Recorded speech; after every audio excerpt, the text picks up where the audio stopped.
But the idea is that there is plenty. We can enjoy that. There is people there that we haven't seen for years and years and years. And I will tell you how that I was always introduced, or they come to me. They said, "Oh, I know you. You're Orville and Vestie's boy." My mom and dad. They didn't know what my name was, but they knew who my parents were. They could look at Jeremy and they say, "Oh, I know who you are. You're Lee and Teddy's boy." I will tell you, what is important today is that you don't know what my name is, but it is very important that you know who my Father is. It is so important today, by the way that we live, that we can show people that we are part of the Father's house. And that my Father owns the cattle on 1,000 hills, and He owns the rocks that holds the hills up. That is my Father today. And what did my Father say? He said that He would withhold no good thing from His children. What a good thing it is to be in church this morning. That is a blessing that comes from God.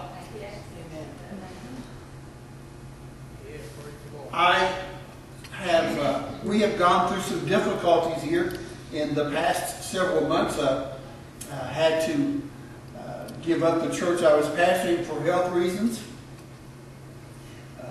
And Teddy's mom and dad both have dementia. It's just, a number of situations. She goes up there every morning, on Sunday morning, to take care of her mom and dad, while part of our family can go to church.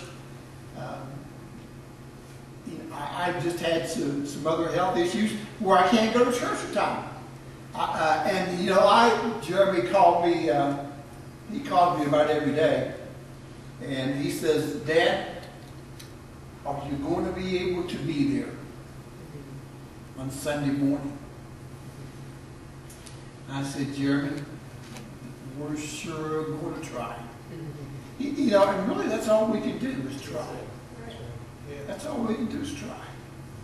But we have prayed and got up this morning and felt pretty good. And, managed to get 2 shoes on and 1 sock. No, I'm kidding. We got dressed and here we are this morning. Here we are.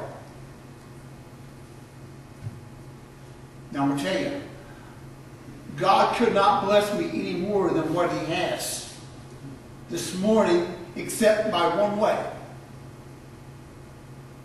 If He would mount the same cloud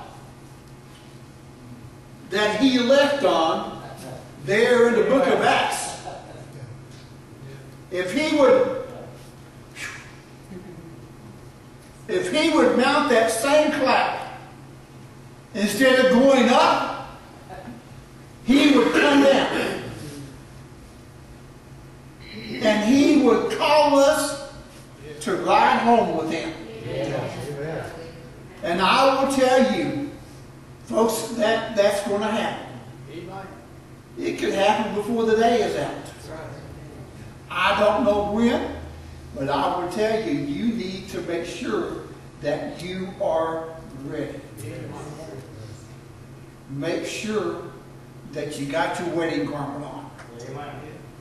Make sure your peace calling and your election is sure. Make sure that you know that your name is written in the Lamb's book of life. And with those things there, we know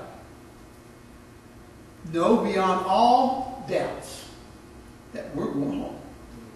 That we're going home. That's a homecoming. There's something about homecomings that make it special. But I will tell you, that is also a homegoing. Yeah, that's right. And a homegoing is a whole lot more exciting than a homecoming. in 15th chapter of St. Luke, that is the story of the prodigal son. And we see there, now we're going to try to combine a couple of messages together here. And to me, it's really important.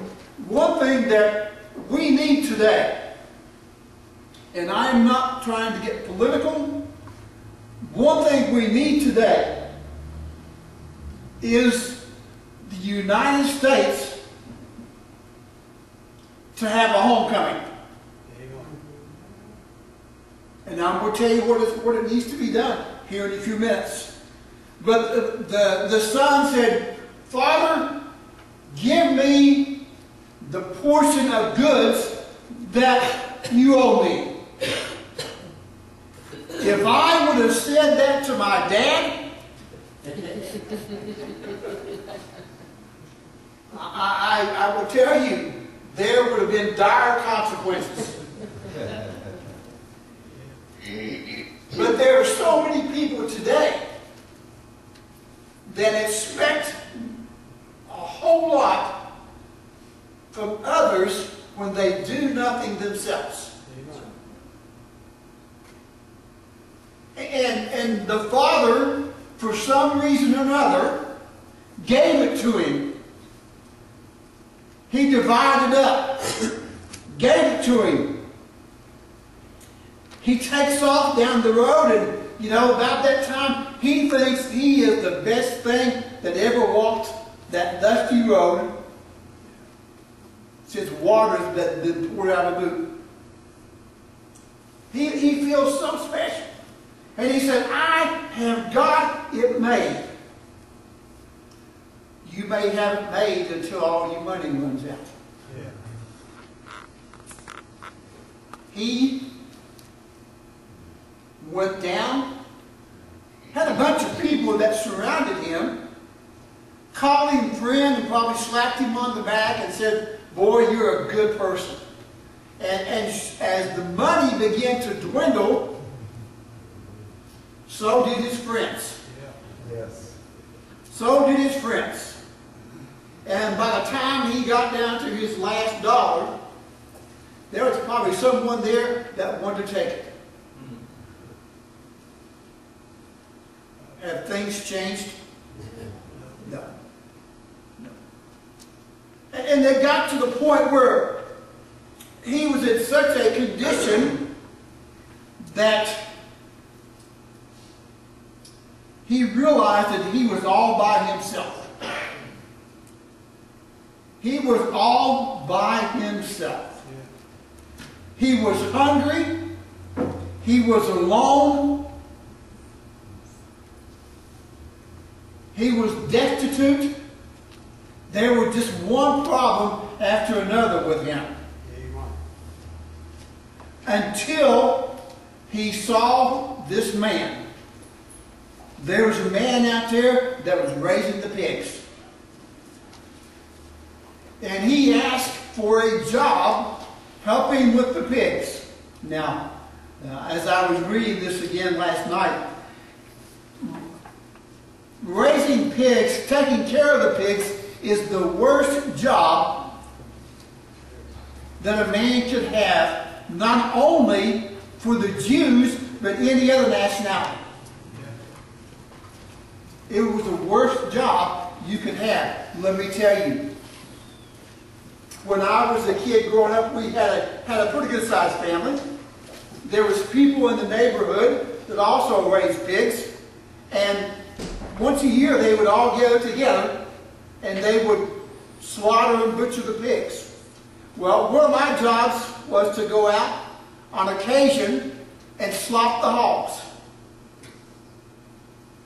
When I came back in the house or got near the house, you know what they said?